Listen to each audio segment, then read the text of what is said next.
Okay, thank you all for being here. My name is Clay Chancellor. I'm serving as the chair of the Academic Planning Committee this year. I want to begin by just thanking all of you for being here to give us your insights into the impacts that this proposal will have, not just on your unit, but on the university and the citizens of our state. I know I speak for everyone on the ABC when I say that I'm very sorry that you have to be here spending your time doing this instead of focusing on the teaching, the research, and the outreach missions of your unit. But today is a really critical part of our process, and what's said today will really help us to make the strongest possible recommendation to the Chancellor on the impacts of this proposal. I want to acknowledge that we on the ABC agree that this timeline is far from ideal. None of us have ever been through a budget process like this before. Many of us have never been through a budget process at all, where metrics are being used to guide high-level decision-making. We've been meeting every week since before the semester began. We're working as hard and as fast as we can, which I realize is not nearly as hard and as fast as you all have been working. But we are trying our best to meet the guidelines laid out in the procedures document for our role in this process, which really begins after it's invoked by the Chancellor. And if we have fallen short, it's not for a lack of effort, and I promise that we have been doing, and we will continue to do our absolute best to represent the voice of the UNL community in this process. With that said, we'll begin with Vice Chancellor Josh Davis reading the justification into the record for everybody to hear online. And then I would just ask that as each of you speaks, if you could please introduce yourself and your role in the UNL community, just for people who are watching online who won't know who's speaking. And we'll kind of keep an eye on the time. At 15 minutes, we'll pause to see if there are any questions from academic planning committee members. Okay. Well, thank you, Clay. Good afternoon. I'm Josh Davis, Vice Chancellor and Chief of Staff. And as you heard, I'll start us off by briefly summarizing the justification for this proposed elimination. In the current fiscal and strategic environment, the University of Nebraska-Lincoln must adopt a data-informed approach to resource allocation that is both transparent and aligned with institutional priorities. The metrics selected for instructional and research performance are grounded in national best practices, internal strategic goals, and external accountability frameworks, for example, the CCPE and AAU. These metrics serve as quantitative anchors in a broader process that includes qualitative input from academic leadership. The Department of Statistics was identified as one of the lower performing units by UNL metric analysis for instruction and research. These metrics have been provided to the unit. In order to maintain necessary expertise in this area, the proposed plan will eliminate a standalone department, offering BS, MS, and PhD degrees, and move the university towards a distributed model that leverages expertise embedded across the institution. Budget reductions of approximately $1.7 million would be achieved through the elimination of 12 positions. Okay. Thank you for the opportunity to talk about the Department of Statistics. My name is Chris Builder. This is Aaron Blankenship. We are both full professors in the Department of Statistics with a combined 48 years of experience here at UNL. I will start, hold on here. Can we pause that? There's an echo that I'm hearing up here. Are you muted?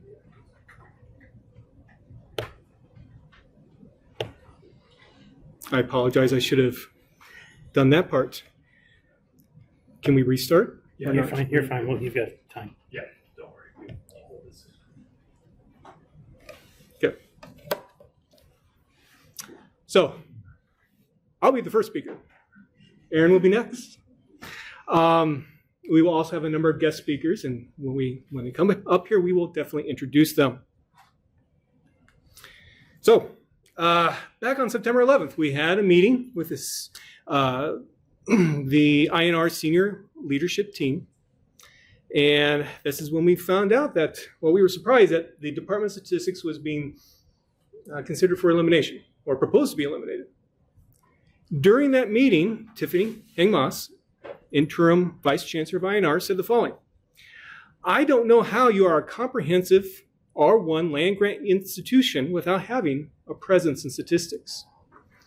Shortly after that, Derek McLean, Dean, Director of the Agricultural Research Division, said, "I struggle. As Tiffany said, with respect to teaching and learning how a land-grant R1 university can then be a comprehensive university and succeed in its mission without statistical expertise. So the key point here is the INR senior leadership team believes that statistics is important. Thank you. What these quotes don't get at, though, is the overall goal for UNL for the last few years has been to get back into the Association of American Universities, the AAU. Let's take a look at this diagram to help explain what's going on here. So right now, UNL is a member, or it's thought of as a R1 university, which consists of about 187 different universities, and that's what's represented by this light red circle there. And the AAU is a subset of the R1, thought of as more elite universities, and there's about 71 schools there. Now, given what we heard from Derek, given what we heard from Tiffany, maybe we shouldn't be worried about trying to get into the AAU. Maybe instead, we need to concentrate on staying as an R1 institution. Because if there's no Department of Statistics, I fear that will happen. So let's compare ourselves to the Big Ten. All universities in the Big Ten are in the AAU, except for UNL. 15 of the 18 universities have departments of statistics. The 3 that don't, Maryland, which is the only of the 3 that's a land-grant university, but they follow the old-fashioned model of putting statistics in a department of math, so they do have a significant statistics presence there.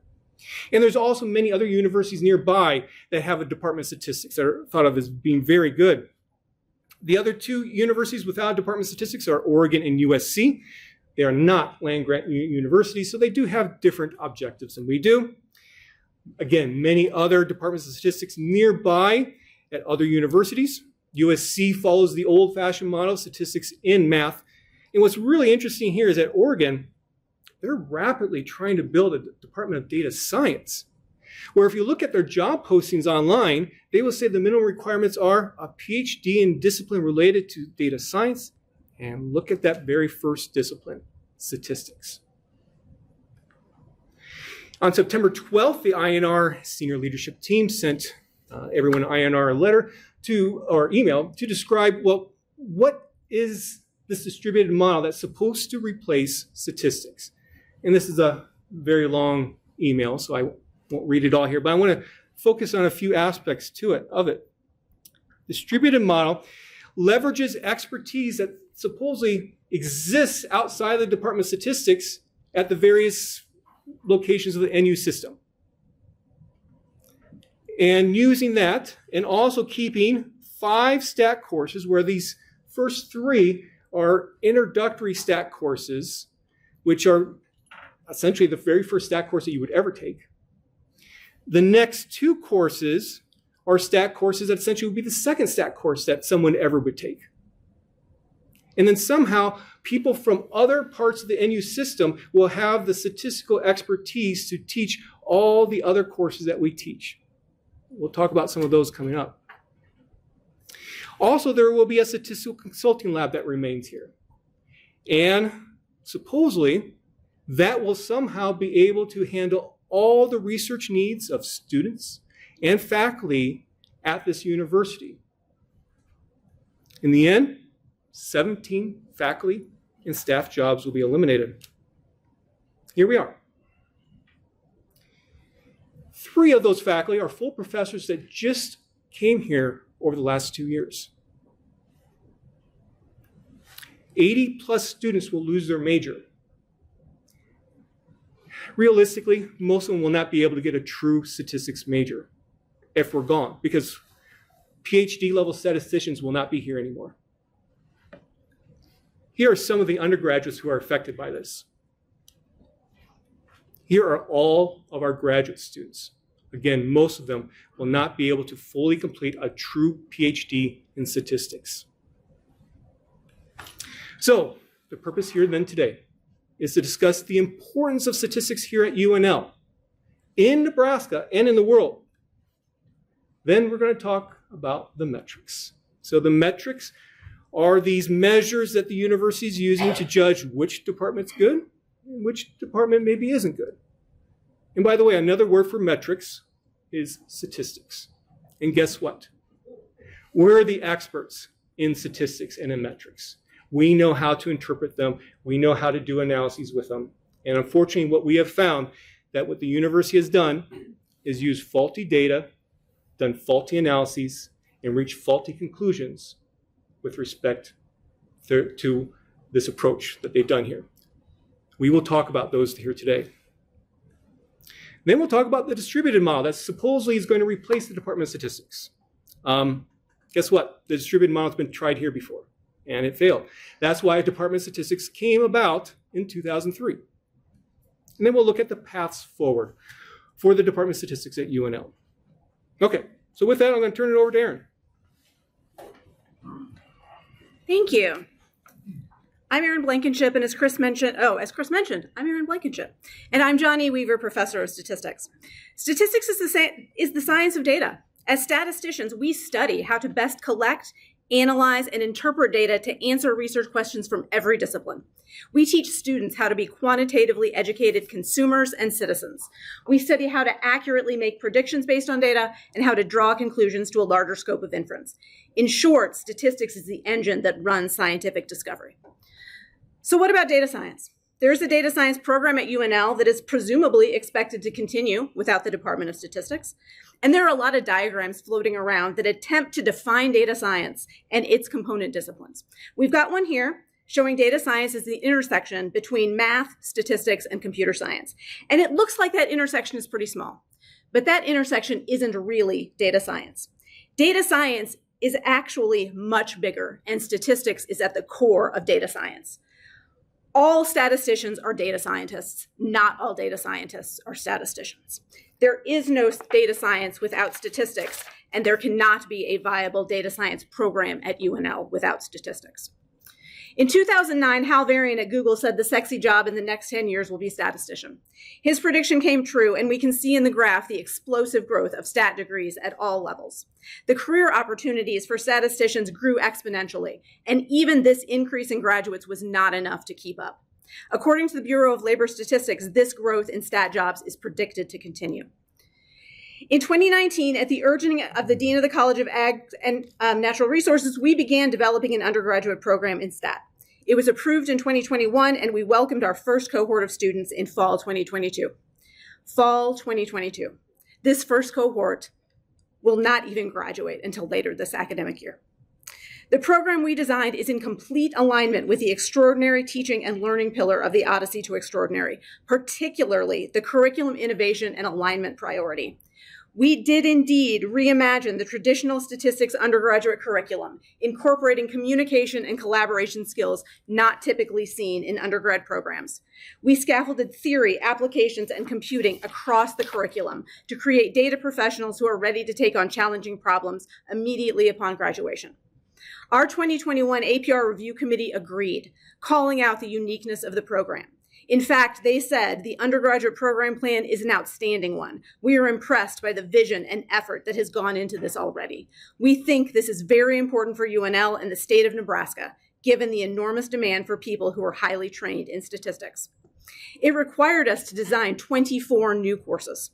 The degree program does require more credits than many other undergrad programs in stat do, and our students tell us that's one of the reasons they chose stat at UNL. We have one of those students from our second cohort today, Rain Orrit.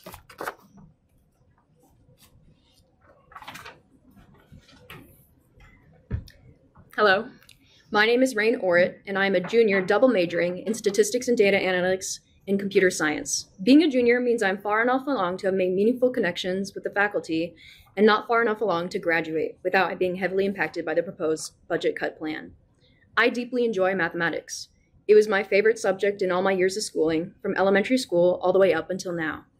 I consistently tested in the 99th percentile in all standardized testing for mathematics categories, received a 36 in the mathematics proportion of the ACT, 35 overall, decided to take pre-calculus and AP statistics at the same time as a sophomore, and finished Calc 2 by the end of junior year. I mention these not to brag, but to show that I have a passion and skill set that I want to direct towards statistics. Statistics is an application of mathematics, using mathematical concepts and established methodologies to draw insights from data. That is what I want to study. We are in the age of big data. Data science alone does not have enough credit to assist in research like statistics does. There's a reason why I'm not simply a data science major, though that is the intersection of my two majors. Another crucial thing that led me to this path is having a positive role model who also walked through the same halls. My mom recently received her PhD from this department, getting the title Dr. Orrit after graduating this past summer. She was a single mother of 4 at the time, with 2 jobs on top of being a student, one of those positions being an instructor for Stat 218. UNL is the only university that offers statistics at the graduate level in the entire state of Nebraska. UNMC only has biostatistics. She would not have been able to pursue what she wanted to without moving or driving out of state for long periods of time. She chose us, her kids, as a priority and stayed in Nebraska. If these cuts go into effect, nobody will have the same opportunity that she had.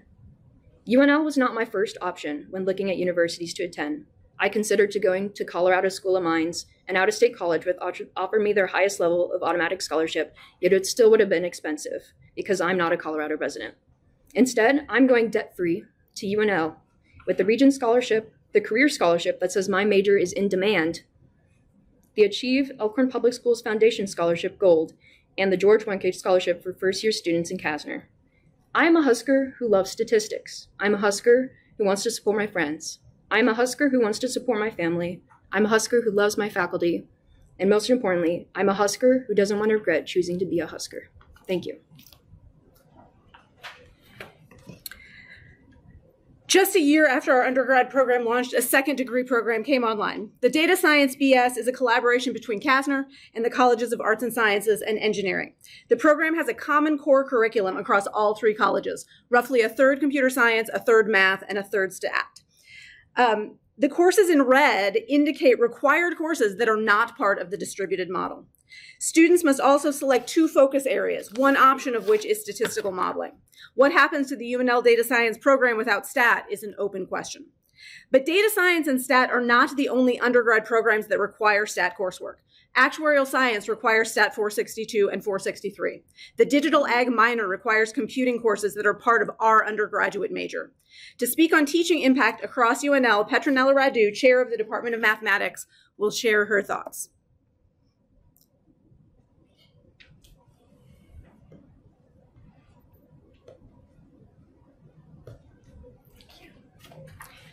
Thank you everyone for being here. Thank you to our colleagues in the statistics department for inviting me.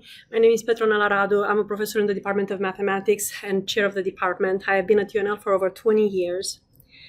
The Department of Mathematics is the largest producer of student credit hours, over 31,000, and profit, over 10 million at UNL.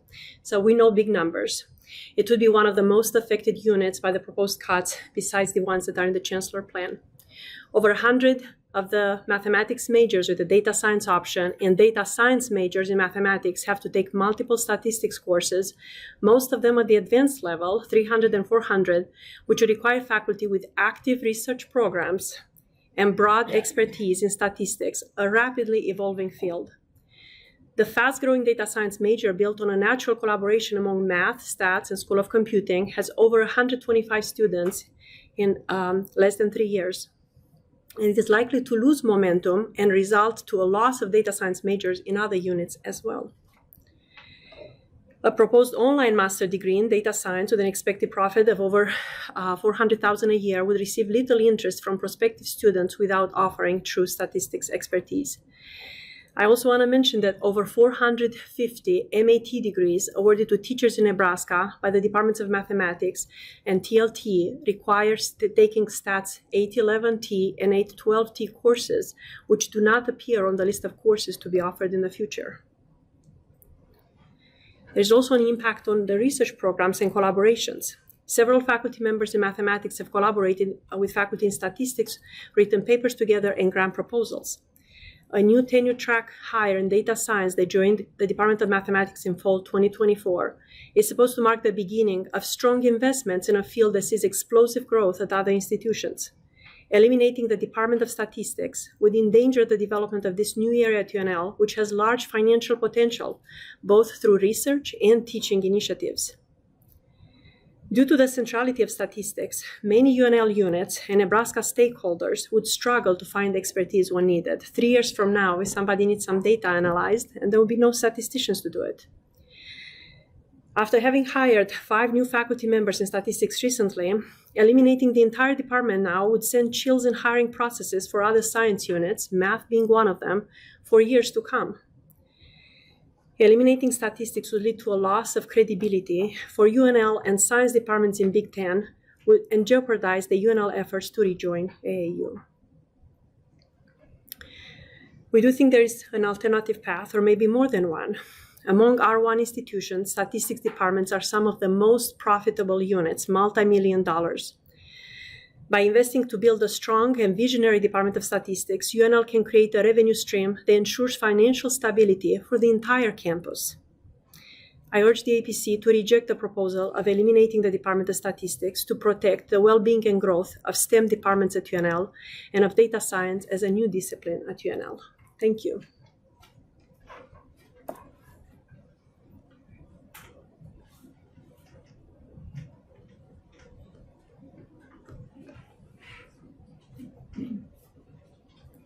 The first cohort of stat undergrad majors have not even graduated yet, but the MS and PhD degrees are long established. Like the undergrad degree, they feature unique curriculum in consulting and communication, and all of our graduates get jobs. For example, we have alums in industry, government, and academia. The red lettering indicates either a Nebraska company or institution or a grad living in Nebraska and working remotely. Notice all of the red under academics, the impact on Nebraska educational institutions. Notice also the multiple grads at several institutions, the Air Force Academy, Michigan State, Winona State, and especially UNMC. Our alums are well prepared for faculty roles, and their institutions value their contributions enough to hire more UNL grads.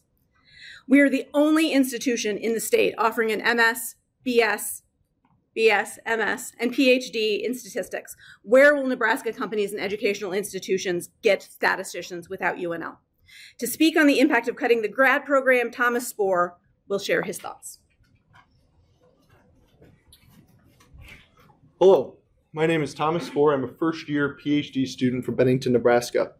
While I went out of state for my undergraduate degree in math for athletic reasons, I came back to Nebraska for an MA in mathematics from UNO.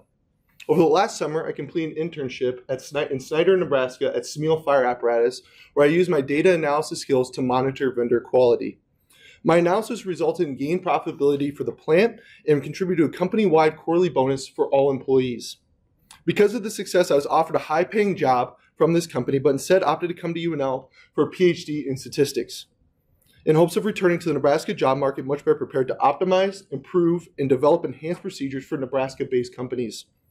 However, if the university were to eliminate the statistics department, I would be forced to pursue my PhD somewhere else, ultimately leaving my home of Nebraska. I don't want to be another person who contributes to the brain drain effect, where highly educated individuals leave Nebraska for opportunities elsewhere, which plagues our state. I chose the PhD program in statistics because I want to get involved with the department's research, which I hope will allow UNL to remain an R1 institution and eventually rejoin the AAU. I'm so proud to say that I am from Nebraska. My dream is to obtain a doctoral degree in statistics from the university and move back to my fiance's farm. My goal is to pursue an occupation for a company creating superior methodologies to enhance profitability for the agricultural sector. As someone with intentions of starting a family soon, going somewhere else for a PhD in statistics would likely mean leaving the state forever.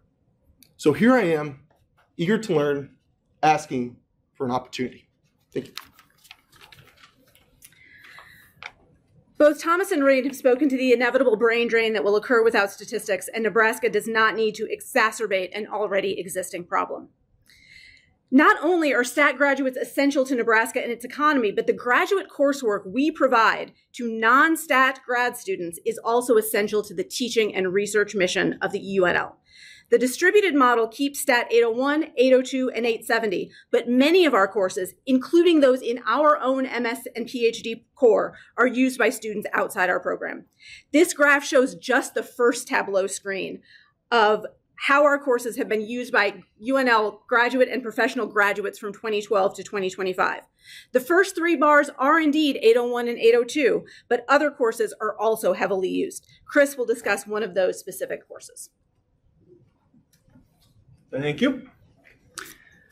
So this is Stat 875, Categorical Data Analysis. This is a course that I teach. This course is common at any research university. And what we can see here is that over the last 6 times that I taught this course, we've had students from 22 different majors, non-statistics majors. Why are they taking this course? Well, it's because they need it for their research. They need it for their dissertation. What's going to happen if they can't take this course? In fact, I wrote the book for this course. And what's interesting is that both editions of this book were not included as a research contribution in my metrics. What research does a faculty member in a department of statistics do? I think there can be some misconceptions, because what we do is a little bit different from what many other departments do. First of all, some of us do consulting work, where we work with subject matter specialists, like agronomists, for example, and apply known statistical methods to solve their problems. We publish in non-statistical journals because of that, and we can be consultants on grants. But we also do team science or collaborative research, which is similar to consulting, but we also then maybe develop new statistical methods and publish in statistics journals. It can be co-Is on grants. And lastly, we do statistical research. This is what I have focused on here. In fact, that's what I got tenured for. This is what I got promoted from assistant to associate and associate to full here for, where we develop new statistical methods to solve real-life problems. We publish in statistics journals. We are PIs for grants. And what's really important about this, because sometimes people don't realize that we do this then leads to that work, and it leads to that work as well. That's why it's important to have a department of statistics. Now, faculty may focus on 1, 2, or 3 of these research areas. But hopefully you're in the back of your mind, you're thinking, well, how could this affect the metrics here? Because if we have some faculty that focus on consulting, well, they're never going to be PIs on grants. They're going to be very supportive of others who are PIs, but they are not going to be it. Think about how that, again, affects the metrics. Faculty are not going to be, some faculty may never be really a first author on a paper because of their role. So what we're going to do next is Martha Mammo, chair of the Department of Agronomy and Horticulture, is going to come up here and talk about how statisticians help their research. Good afternoon. My name is Martha Mammo. I have the honor of serving as the department head of agronomy and horticulture, where faculty, staff, students, and stakeholders partner to lead and innovate in plant and soil system for Nebraska and beyond. Thank you for the opportunity to share how the Department of Agronomy, how the Department of Statistics impacts our mission, and why maintaining and accelerating its capacity is essential to the success of UNL and the future of Nebraska's agriculture and natural resources enterprise. The Department of Statistics is the intellectual foundation of research process that sustains and augments the Department of Agronomy and Horticulture's mission. Our graduate students rely heavily on faculty in the Department of Statistics, not just for statistical support, but also for intellectual partnership. They learn how to design experiments, develop predictive models, synthesize multidimensional data, and effectively communicate their results and recommendations. In the most recent fiscal year, our department submitted nearly 200 competitive grants, exceeding $30 million, with over 160 proposals awarded. This level of success is not achieved by accident. It reflects the high expectation of funding agencies like USDA, National Science Foundation. Collaboration with faculty in the Department of Statistics ensures that our research meets and exceeds national standards of excellence. Without that essential partnership, our capacity to compete and lead would be diminished. The visible and often invisible contribution of the faculty members in the Department of Statistics are foundational to the excellence, credibility, and future impact of Nebraska's agriculture. Their expertise underpins progress in digital and precision agriculture, one of NU's strategic operational initiative, and provides the analytical backbone for sustainable production, environmental stewardship, and resilience to climate variability. Weakening this foundation would put Nebraska behind our other Big Ten and peer institutions that are aggressively investing in statistics and data science infrastructure. To sustain a thriving plant-based economy, producing food, feed, and feedstock that drive Nebraska's economy, we must maintain a robust, innovative, and forward-looking statistics department. The Department of Agronomy and Horticulture cannot achieve global leadership in meeting food, feed, and environmental challenges without these experts. Our science, education, and outreach rest on this foundation. Thank you. Thank you very much, Martha. So let's talk about some extraordinary research that we do in statistics. And I'm going to actually talk about an example of what I do. So one of my main research areas is an area called group testing or pool testing. And the application of it allows diagnostic testing laboratories to dramatically increase their testing efficiency when screening people for infectious diseases and also animals for infectious diseases. In fact, it is actually going on right now at the Nebraska Veterinary Diagnostic Laboratory. And excuse me. And I have received 3 R01 NIH grants for this work totaling more than $4 million. In March 2020, one of my PhD students, Brianna Hitt, was just finishing up her dissertation when the COVID-19 pandemic hit. Also at that time in March, a colleague of mine from the Nebraska Public Health Laboratory asked if I could provide some statistical help to him so they could implement group testing to in the best possible way relative to their screening for SARS-CoV-2 so they can make it the most efficient. And of course I said I'd be happy to, and together we were able to increase the testing capacity by 135% for that laboratory in March of 2022. This made local, national, and international news, and even Pete Ricketts, who was governor at that time during a press conference, was trying to visually demonstrate what group testing actually represented. Brianna and I took this research still farther. We created an app so that other laboratories could benefit from the same stuff that I helped the Nebraska Public Health Laboratory with. And, excuse me, and during the first 6 months that we tracked the app's usage, we had people from 91 different countries, 47 US states use the app. This is extraordinary research. This is life-saving research, because the labs that took advantage of this app were able to test more people for SARS-CoV-2 and thus save lives. Now, many news media outlets contacted me, including the New York Times, to help explain what group testing is. And for this particular New York Times article, the reporters actually use a software package that Brianna and I created to help show the benefits of group testing. And they showed it per state. Again, this is extraordinary research.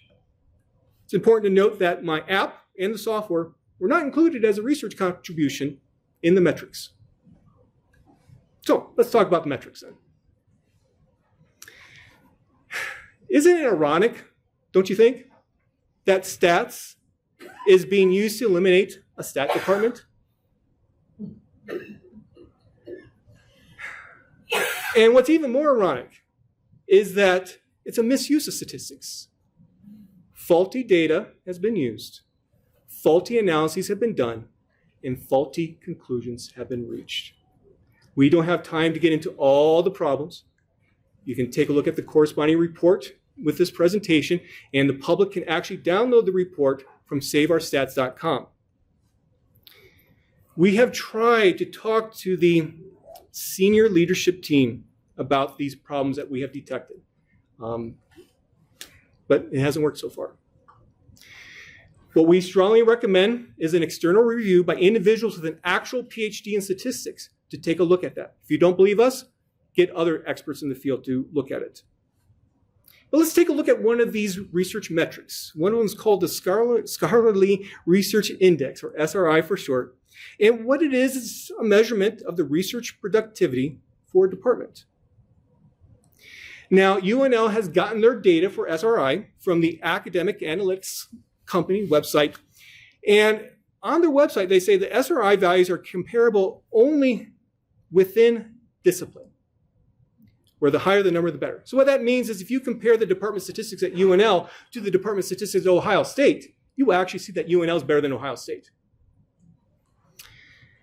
What the Chancellor's team, though, has done is use SRI values to compare across UNL disciplines and departments. There's a simple fix to the problem. Use percentiles within discipline first, and then you can compare across UNL departments.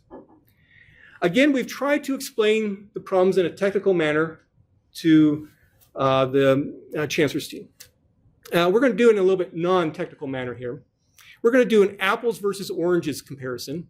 And since it is around Halloween, we're going to substitute an orange pumpkin for the orange, okay? So this is a really good size apple here. I would say probably about 75% of all apples are probably smaller than this. 25% are larger. I would be very satisfied with this apple. This is a good apple. This pumpkin's kind of small. I would say probably only 10% of all pumpkins out there are probably smaller in size than this. About 90% are probably going to be larger.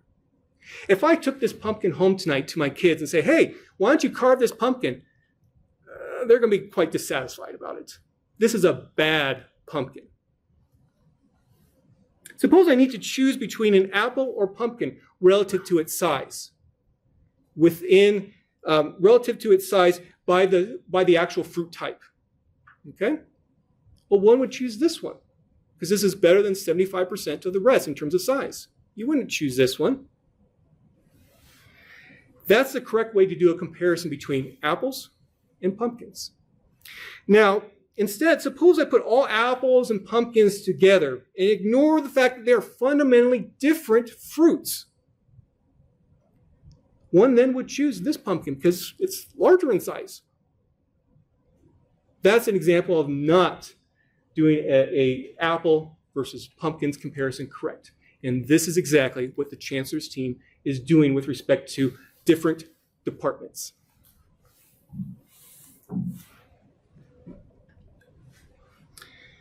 So when you do the analysis the right way, the departmental rankings change dramatically. I know that this plot's a little bit small, but let me just point out here that on the x-axis we have SRI percentile. On the y-axis we have the corresponding units, departments here on campus, ordered by their SRI value. So communication studies is best. And they have an SRI value about 96, 97 percentile. Statistics is right here, 75th, 76th percentile. Statistics is actually the third best out of the 15 INR units. Now let's zoom in here. So I've zoomed in on the top of the plot and also maintain some of the bottom of the plot there so that you can still see the x-axis numbers. And what we see here is kind of disturbing.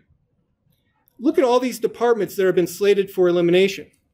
They are some of the top departments here at UNL. In fact, statistics is the top 20 department. So let's talk about the metrics some more. What can affect metrics? One thing that's really affected metrics in our department is the new undergraduate program. So in the 2021 APR report that Aaron mentioned, the review team said the following: the undergraduate program requires the development of a considerable number of new courses. To develop these new courses with only the existing faculty would require major sacrifices to faculty research programs and to their ability to collaborate with INR and other faculty at UNL. Let's take a look at how many faculty we've had over the last few years. When this report was done, the year before the STAT department started its major, we had 13.4 faculty. Now, 13.4 faculty. We were repeatedly told by the INR senior leadership team that when you put together your proposal, don't indicate in your proposal that you need more faculty to indicate to implement the major, because the major won't be approved. Also during this process and after, we were told, hey, we've got your back. Resources will come. What's been the end result then? Well, research growth has gone up, but it's been stunted. Reduction in graduate courses offered, obviously a big effect on the metrics. So let's talk about what other metrics that a Department of Statistics would find beneficial or useful to look at. One is the number of fellows of the American Statistical Association that are members of your faculty. So being a fellow is like being in the Hall of Fame. It's kind of like in sports, being a member of the Hall of Fame, except for you're not retired. Okay? Let's look at where UNL stacks up. Second place amongst all Big Ten schools.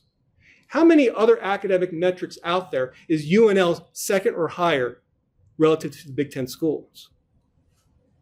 Let's also look at the SRI again. In the bottom plot here, we have the R1 schools excluding AAU schools. And you can see Nebraska is one of the top R1 schools when you exclude AAU. But then when you also look at AAU schools, and we've labeled the Big Ten schools, and let's say Nebraska is able to get into the AAU so we could project up where we would be, we would fit in quite nicely. You know, we're beating Ohio State, as I mentioned before. In fact, we're beating Iowa bad. I wish we could do that in football. So the Department of Statistics is ready for the AAU. Is the rest of UNL? Often UNL likes to look at just public universities alone. Well, the Department of Statistics is actually ranked 27th out of 123 public universities. Let's turn now back to the Consulting Center. For over the last 5 years, 691 subject matter researchers interactions occurred across 58 different units. How do we do that? Well, we had 1 faculty member as a director. We had 5 RAs. We also had students from our consulting class help out, and also faculty helped out. Other faculty helped out too. In the proposed distributed model, the best that we can understand it is that basically all this is going to be done with 1 faculty member. Let's look at our majors. Over the last 4 or 5 years, we have had a 116% increase in the number of majors from our department. How many other UNL departments can actually say that? So, I'm going to use an informal term here that we use sometimes in statistics. This is a statistical no-brainer. Keep the Department of Statistics. So let's talk about the distributed model some more. So the Chancellor's recommendation, all faculty in the department lose their jobs. Let's talk about an alternative way of implementing a distributed model. Why not the Department of English? You would save $3.6 million. In fact, there's other faculty who can write. I've done a little bit of poetry myself. You know, I've read some books. We can do it. What about the Department of Mathematics? Sorry. Of course, this is all ridiculous. Because the people who do English, the people who do mathematics, you need to have PhDs in the area to properly teach it and to properly do research in it. The same is true for statistics. Now, the distributed model was used here in the 1980s and 1990s, and it didn't work. And so let's do a history lesson. So Walt Stroop, the founding chair of our department, said the following in his letter to the APC. The Chancellor's proposal for statistics is a reversion to what existed at UNL in the 1980s. By 2001, it was clear that something needed to be done. Richard Hoffman arrived from Iowa State to become the Dean of Arts and Sciences. And his first comment when we were introduced was, why does UNL, a land grant, and at the time, AAU institution, R1 institution, not have a Department of Statistics? Fortunately, with the help of Walt, Richard Hoffman, and others, the Department of Statistics was created in 2003. Now let's go back to that 2021 exit report once again. This is a very interesting comment about the future of statistics and data science. The big winners will be those universities which see the resources, the current and future, generated by statistics and data science, which direct them to invest in the development of the statistical methodology, to grow the interdisciplinary connections between the field of statistics and the nascent data science community. Those, again, are the winners. The losers will be those who poach this revenue stream to patch other holes in the budget. This is what the Chancellor's proposal does. Let's not be losers here at Nebraska. So we've had lots and lots of letters from all over the world to support our department. I do want to steer the APC to one letter in particular by Nancy Reed. She's a National Academy of Sciences member. She describes the harsh truth at UNL that will happen without a Department of Statistics. So what are our paths forward here? Well, we could be more efficient. In fact, we've already implemented some stuff. So we could teach Stat 218 with less sections. And we've saved some money from that. We could reduce the number of courses in the Statistics and Data Analytics BS program, but that might come at the cost of being extraordinary. What about revenue? Well, we've been so busy trying to put this undergraduate program together, we haven't implemented everything that we would like to get more student majors. In particular, recruit AP statistics students. This will be a gold mine for us to draw students here to UNL. We're in the finishing stages of putting together a 4+1 program for statistics. We've recently signed a memorandum of agreement with an Indian institution to do a joint MS degree program. We are working with mathematics and computing to do an MS in data science program, which should bring in lots of revenue. And we could, if you want, do differentiated tuition for courses. That has been suggested to us by the senior leadership team of INR. Some savings. We could transition some faculty from 12-month to 9-month positions as well. But what we need from UNL is some investment, in particular, professors of practice. And to give you an idea of how powerful and how useful that can be, let's take a look at the Department of Statistics at the University of South Carolina. They are similar in size to us, but they also have a number of professor of practice-like positions. They generate $13.5 million each year in tuition, and they have expenses of just $4 million. They are best in terms of that ratio amongst the College of Arts and Sciences STEM departments. Now, in the 2021 APR exit report, they made some other suggestions too about what we could do, but they said, do it after you get that undergraduate program matured. And I think one really good path forward is as follows.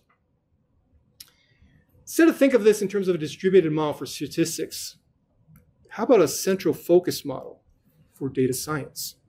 Let's create a school of data science. And since statistics is the science of data, statistics would be the core of that school. This would emulate what some other schools have moved towards a model as well. And to use some of the language that the senior leadership team for INR has already used to say why the distributed model is okay. This School of Data Science will truly leverage the embedded expertise that's across the NU system and will eliminate redundancies that may exist. So, this is us. This is the Department of Statistics. And today, we are sending out an SOS to the world. Save our stats. This is more than saving 17 faculty and staff jobs. This is more than saving the majors of 80 plus students. This is about the hundreds, the thousands of students and faculty on campus that rely on statistics. This is about the companies in Nebraska and outside that rely on our graduates. This is about the importance of the science of data. Statistics. Its importance is only going to grow. So, this is our statistics. Please keep the Department of Statistics. Aaron's going to close out. So Chris has just told you what UNL and Nebraska stand to lose without the Department of Statistics. I want to leave you with something else that will be lost. I've received a lot of teaching awards, both locally and nationally. I received the OTICA, the highest teaching award that the NU system awards, which also doesn't count in the metrics, by the way. What I am proudest of, and what all our faculty are proudest of, are the statisticians that we have sent out into the world to educate others, to answer hard questions, and to contribute to the scientific and economic growth of Nebraska, the country, and the world. Our alumni are our legacy, and eliminating the department would stop that pipeline of amazing statisticians. Over the past few weeks, the UNL senior leadership team, the APC, even the Board of Regents and President Gold have been inundated with letters from our alums. I'm sure at times some of you have dreaded opening your inboxes. But those letters tell the best story of what we've accomplished in the last 22 years as a department and what would be lost with elimination. They've shared the importance of statistics as a discipline and the amazing things they've accomplished. They've also shared what the department means to them.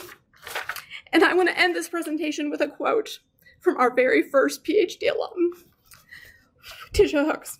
So, yikes. Tisha says, "When I was a student, I was fortunate to work with faculty doing both research in statistics and extensive consulting across the Institute of Ag and Natural Resources. That balance of theory and application was incredibly valuable. It was also one of the reasons I was hired at Winona State. Since then, Winona State has hired 2 more UNL statisticians, and we've sent several of our graduates to UNL's graduate program in statistics as well. They've gone on to land highly competitive positions in academia and industry. This is proof that the department doesn't just serve its own students. It raises the bar for teaching and research far beyond its walls." Thank you. And now we'll take questions. Oh, sorry. We'll take questions. Oh, yeah, let's have Walt and and Susan come up here, Susan. please. For questions. Should I move this microphone? If we're, Okay, thank you very much. Questions from APC members? Thanks. Hi, Kevin Anderson here. So I was wondering, you mentioned, having professors of practice and things and different topics. I was wondering if you could talk a little bit about your expectations for tenure and tenure track faculty within your department. And is everyone doing research? Are some assigned only to teaching? Or how does that work? are you talking about the tenure track or professors of practice? I'm talking about tenure track faculty right now. They all do research, but it's 1, 2, or 3 of those 3 ways of doing research that we talked about, and they're all very, very valued. Well, and in IANR, like our apportionments are set, so we're told what proportion of our job is teaching, what proportion is research, and so on, and they're judged for promotion and tenure against that position description. Okay, so with the consulting thing, how is that apportioned? And what you have a faculty member responsible for the consulting area. I mean, do they get a research reduction, teaching reduction? How does that work? A lot of hers is considered service. She still has research and teaching, but there's a big. But there is no service in IANR. That's a question. I mean, we consider. I mean, what she's doing is research, though. I mean, she's still publishing papers. Okay. Okay. Thank you. Thank you.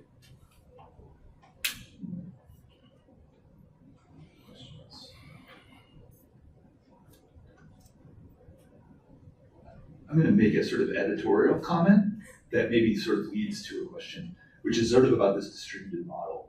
And I wanted to sort of say that I think one of the things that I think about when I think about that distributed model is that what you lose, and this is where I'd like to get your sort of insight into, is that I know how to push the button on R. I can get my data into R and I can run a model with it. That does not a statistician make. It does not. And so I think that I kind of like to get you guys on the record to sort of say, what does that mean? What's the difference between, maybe that's a good way to put it. What's the difference between you and me? I can push the button, I can run the thing, and I can, I'm not awful. I can read the diagnostics and things, but there's a big gap between me and you. Could you explain what that gap is? Okay, I wasn't sure how directional it was. So one of the things that we train our students to do and are ourselves trained to do is to evaluate those models to determine what the limits are, how far you can push them. We're all used to saying, it's close enough to normal, right?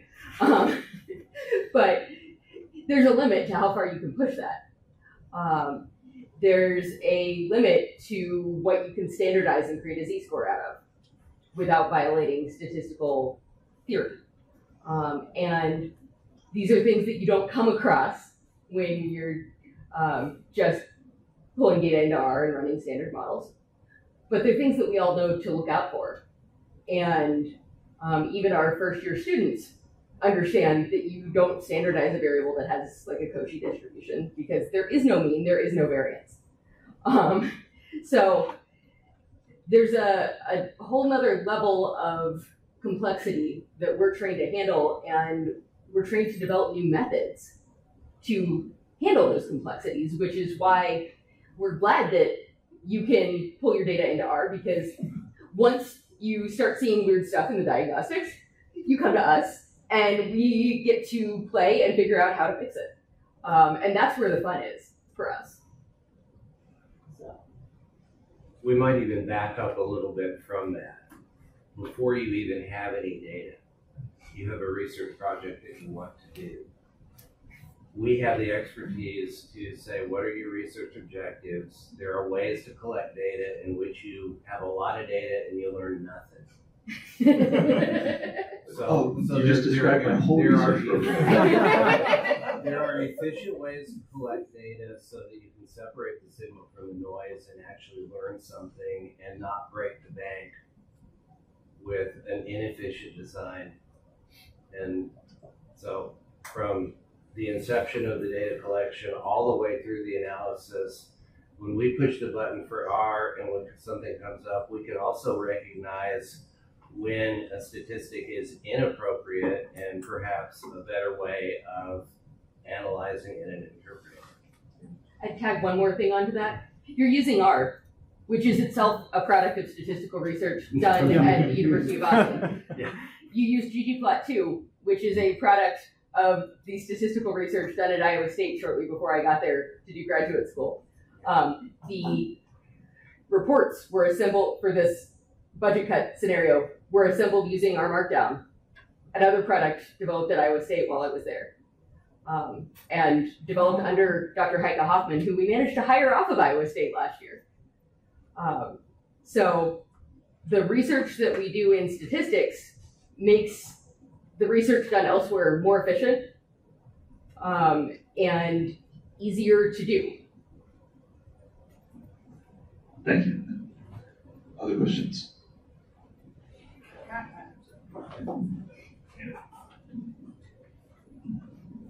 Well, thank you for your statement, because that's really important, is knowing what data to collect. I believe UNL has some sort of data analytics, like certificate program that alum and faculty and staff can do online. My wife is doing it, she's an alum, and she's doing it. And I understand that's one of the first things that they say, is that you have to collect the right data. It doesn't matter how many analyses that you do. So if statistics is gone, what's going to happen to programs like that, where you get these little badges and things? Where's that expertise going to be found? Ames or Manhattan, Kansas. Not here.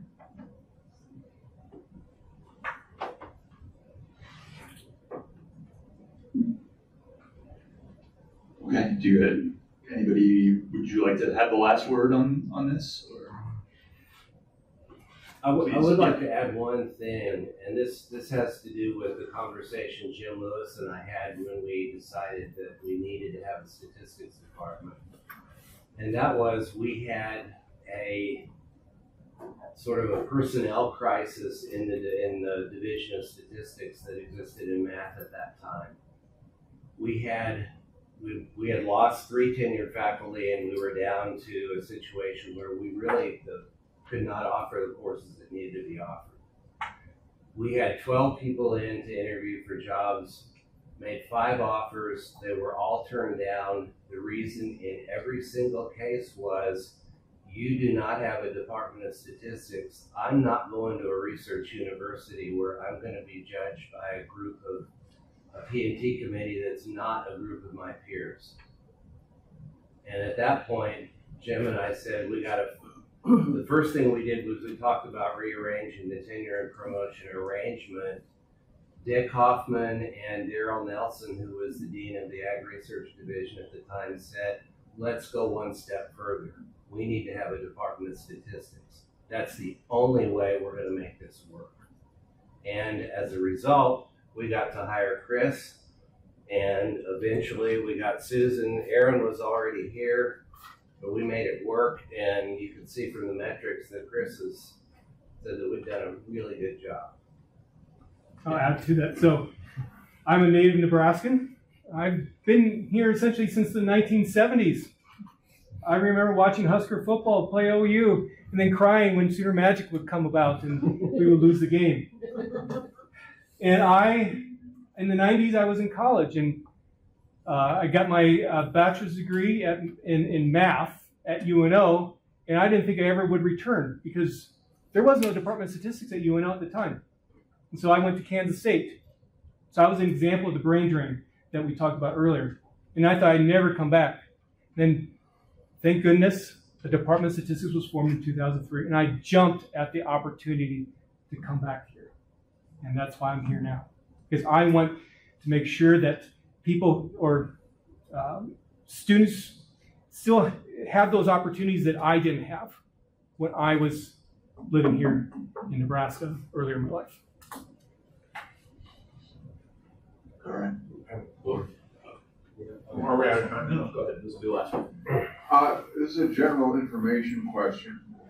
I was involved with the APC when the data science major was developed, and it's fading into memory.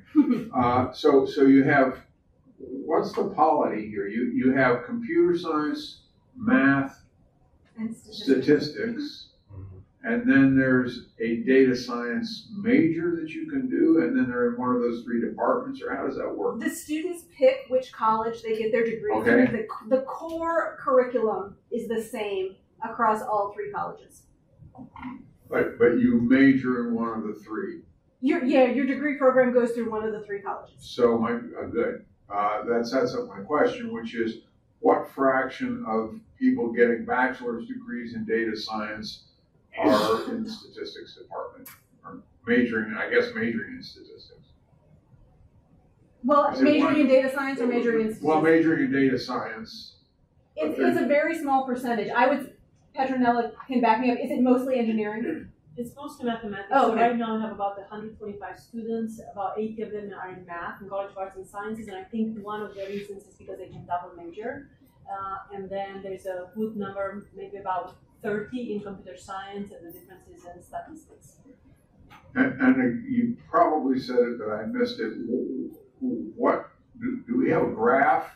Do we have a statistical graph of the number of data science majors versus time since its inception? Yes. It would be 2 points. Like, it's been around for 2 years. I don't know what Petronella, do you know what the What's the slope of the line? it is a positive slope. It is positive, but it's hard to be statistically significant with 2 points. And I would also add, we have a data science option for the math major, and statistics courses at the advanced level are very important for that option. And for other options as well in physical phenomena. So we need statistics for a lot of other degrees. Thank you. Yes, thank you very much. Appreciate you taking the time to be here.